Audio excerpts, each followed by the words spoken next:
To Lori, North Carolina. Hi. Hey, Adia, wow! I've been following you a long time and read your books and stuff. Thank God for you. Is this the first time we've talked, Lori? Yes, it is. Well, yes. Wonderful. Yeah. So, I had been in a meditation group for 28 years, and then after I had, I guess, I went experienced the true nature, and the nothingness and the nothing, everything, and the something. And then I was kind of staying in solitude for about 3 or 4 years because I was having all these kriyas and, I don't know, Kundalini awakening, emotions come up. And then about 6 months ago, I get back into doing kirtan with my group. We go around, singing to the Guru's picture, and I go into ecstasy, and it feels like pure consciousness. And then I'm, hugging everybody and just telling them I love them, and they seem to like that so much. But I feel like, maybe I'm getting addicted to that. It's kind of like a drug, and I just would like to be more peaceful and present, but then I don't see my friends, if I don't go, so I don't know. Yeah, I get it. Okay. So, kind of like the last caller that I was talking to, Lori, is, obviously there's nothing at all wrong with having these really positive states of consciousness, like you say, you do kirtans or sing bhajans, and you can get into wonderful and beautiful states of consciousness. That's perfectly fine. But I think what you're going to find is the more mature that awakening that you had those 3 or 4 years ago, the more mature that gets, it often becomes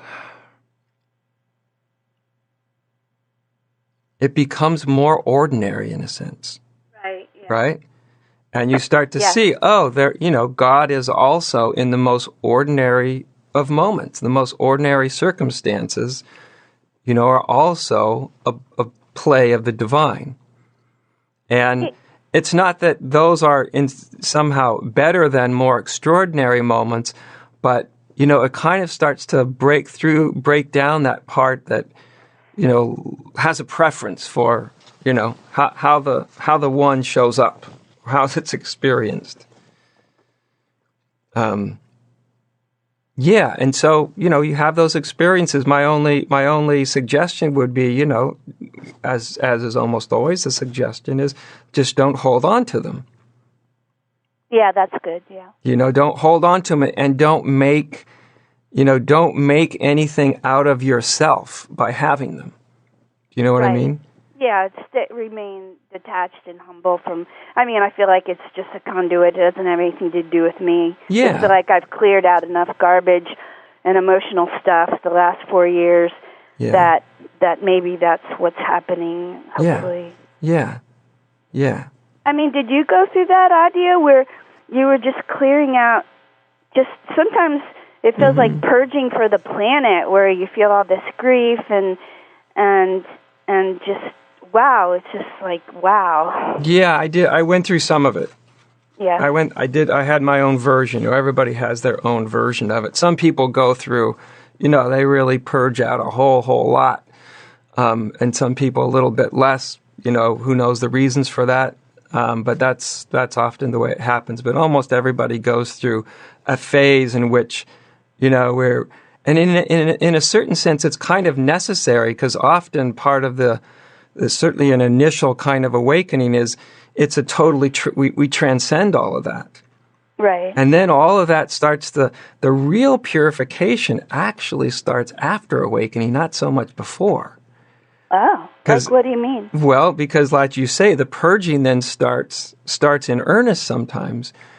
And you start clearing, which allows that awakened consciousness that transcended all the confusion. The more of that confusion that gets kind of cleared out of the whole of the body mind, it allows that clarity that awakens the state to settle down more into your humanity. Oh, okay. Right? It kind of empties it out so it can because you often with the first awakening, we actually just transcend it all. We just kind of go past it all, and you know that's part of the beauty of it, right? Yeah, I thought I had gone into an enlightenment. It lasted 12 days, and I couldn't speak. I remember in your book or one of the shows I listened to, you would, there wasn't any name for anything. I couldn't speak, and my husband thought I'd have to go to psych ward. Yeah, that's unfortunately that's common too. And then it's like, I mean, is that what enlightenment is when you can't talk and you just? No, that's just a temporary phase. Oh. That's just, I mean, and if you go through that, and then you're not in that phase right now. It's some version of that is kind of often a very temporary phase, because all this stuff is pretty, it's disorienting to your mind, to your body, towards, there's a lot of kind of catching up that happens on a relative level. Yeah, definitely disorienting, and you can't really talk to anybody about it. When I found your books and radio show and tapes, you saved my life because people thought I was cuckoo. Yeah, unfortunately, that's often the case, because even in, a well-trained psychologist or in psychiatric work, they really rarely really know what to do with this stuff, so it just gets pathologized. Yeah, exactly. When if it's an authentic, awakening, then it's anything but a pathology. But often you go through these, time frames where your mind isn't working like it used to. It's almost, sometimes it's not hardly working at all.